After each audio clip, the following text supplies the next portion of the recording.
Vous entendez bien avec votre mère? Vous m'avez pas trop parlé. Disons que ça fait longtemps qu'on s'est pas vu, elle et moi. Ma mère est une femme plutôt spéciale. Dans quoi on s'engage là? J'ai l'impression qu'on perd de vue notre objectif. Écoute, on n'a plus rien à perdre. Tentons notre chance, ok?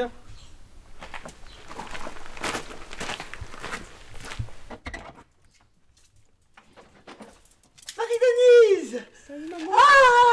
Marie-Denise! Allez, viens ici ma fille, viens. Ah, que je suis contente de te voir. Ben, fais entrer tes amis.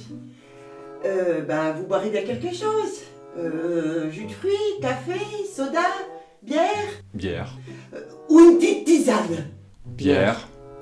Très bien, une tisane.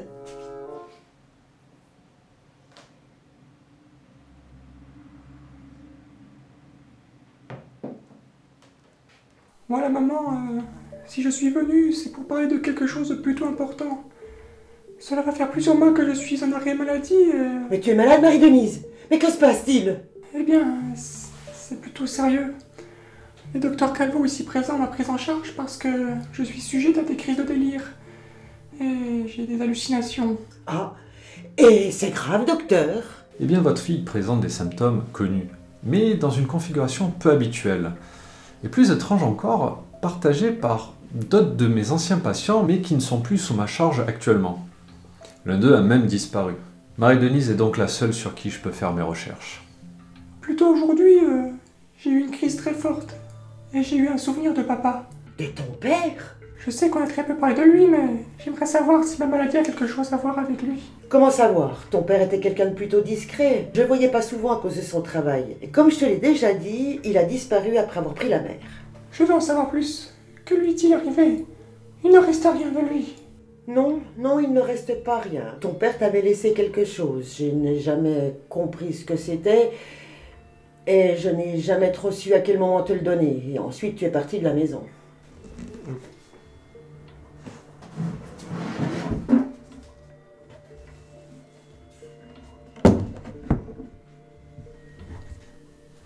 C'est une botte similaire qui a provoqué mes symptômes.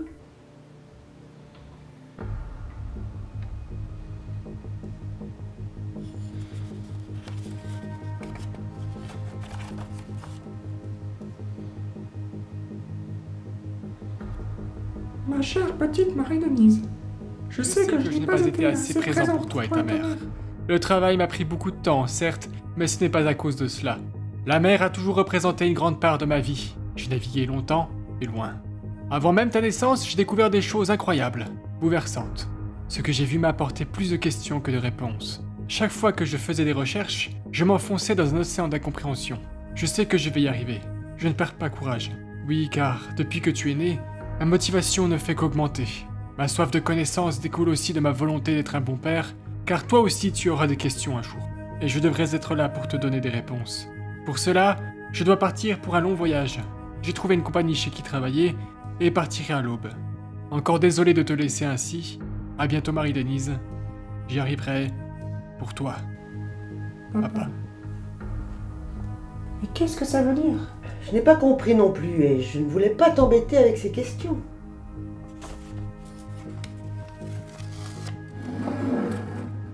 C'est là qu'il travaillait. Là, c'est lui, c'est papa. Attends, mais sur la photo. Ramirez. Ramirez? Mais qui est-ce? Si Bobby et moi-même sommes là, William. c'est que nous enquêtons sur lui. Une des personnes qu'il côtoyait avait les mêmes symptômes que votre fille. Je pensais que cette histoire n'avait aucun lien, mais voilà qu'on tombe sur lui. Il me dit quelque chose. Ramirez? J'avais un patient avec ce nom-là. Attendez.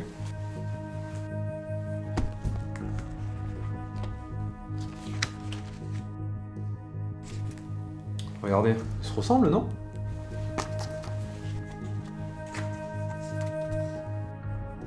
Oui, et regardez, nom du tuteur. Notre Ramirez? L'oncle du patient, apparemment. Oui, allô? Oui. Je suis désolé, c'est le boulot, je dois vous laisser. Merci madame pour la tisane. Arthur, tu me recontactes, ok? Ok.